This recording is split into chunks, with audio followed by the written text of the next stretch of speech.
संसद गर्म है सर, क्या मांग करेंगे? तो क्या बाहर लेके जाएंगे सर? बोलिए। एक बात तो हमें और आपको ये समझनी चाहिए, मैं पिछले कई वर्षों से और खासकर उत्तर प्रदेश में देख रहा हूं, भारतीय जनता पार्टी का एक बहुत सोचा समझा मॉडल है कि वो पहले अनकॉन्स्टिट्यूशनल काम करते हैं, गैर कानूनी काम करते हैं, और अगर आप उसमें विरोध करने आते हैं तो प्रशासन से, शासन से आपके खिलाफ कार्रवाई करते हैं।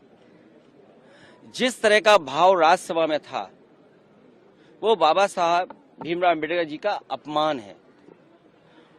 न केवल हम समाजवादियों के बल्कि पूरे देश के शोषित, वंचित, पीड़ित, अपमानित लोग और जो समाज में सबसे पीछे छूट गए थे, उनके लिए आज भी वो पूजनीय हैं। आप किसी भी गांव में चले जाएं पूरे देश में, आज भी बाबा साहब को पूजने का काम गांव के लोग करते हैं। गरीब, हर समाज के लोग उनको भगवान की दृष्टि से देखते हैं।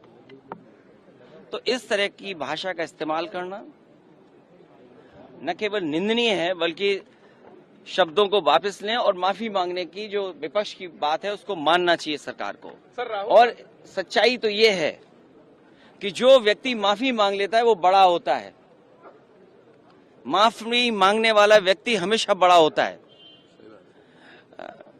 ये जो कलयुग आया हुआ है, हालांकि वो मैं नहीं कह सकता हूं कहां से शुरुआत हुई थी, लेकिन भगवान श्री राम ने के अलावा जो हमारे भगवान हैं, भगवान श्री कृष्ण ने जब अपने प्राण छोड़े तब कलयुग शुरू हुआ। आखिरी शब्द भी यही थे जब उनको तीर लगा कि डेस्टिनी थी, ये माफ कहना चाहिए, भूल जाना चाहिए इस चीज को। तो कम से कम सरकार को जिनकी भाषा से, व्यवहार से पूरे देश का सेंटिमेंट बाबा साहब भीमराव अम्बेडकर जी के लिए जो अपमान की तरह भाषा इस्तेमाल हुई, उस पर माफी मांगनी चाहिए और शब्द वापस अपने लेने चाहिए। राहुल गांधी पर एफआईआर हुई है सर, देखिए, ये हालांकि मेरी स्पीकर साहब से बात नहीं हुई और दूसरे पॉलिटिकल लीडर से बात नहीं हुई, लेकिन ये लोकसभा का परिसर है, इसमें सबसे ज्यादा सुप्रीम अगर कोई है तो स्पीकर साहब हैं। अब सोचिए आप, बीजेपी के लोग तो स्पीकर के साहब के ऊपर भी चले गए।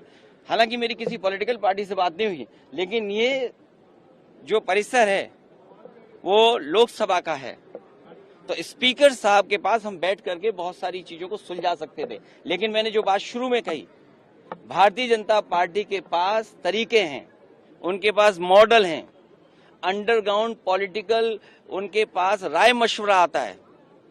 वो कब ध्यान हटा दें, और पहले तो खुद अनकॉन्स्टिट्यूशनल काम करते हैं, पहले खुद गैरकानूनी काम करते हैं, और फिर शासन प्रशासन से ऐसा कुछ करते हैं जिससे कि दूसरे पर आरोप लग जाएं।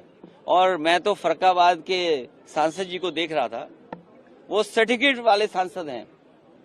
अगर उनको इलाज, दवाई की जरूरत हो तो उनके लिए सलाह यही है कि हम फरक्काबाद से डॉक्टर बुला करके फ्री इलाज करा सकते हैं उनका।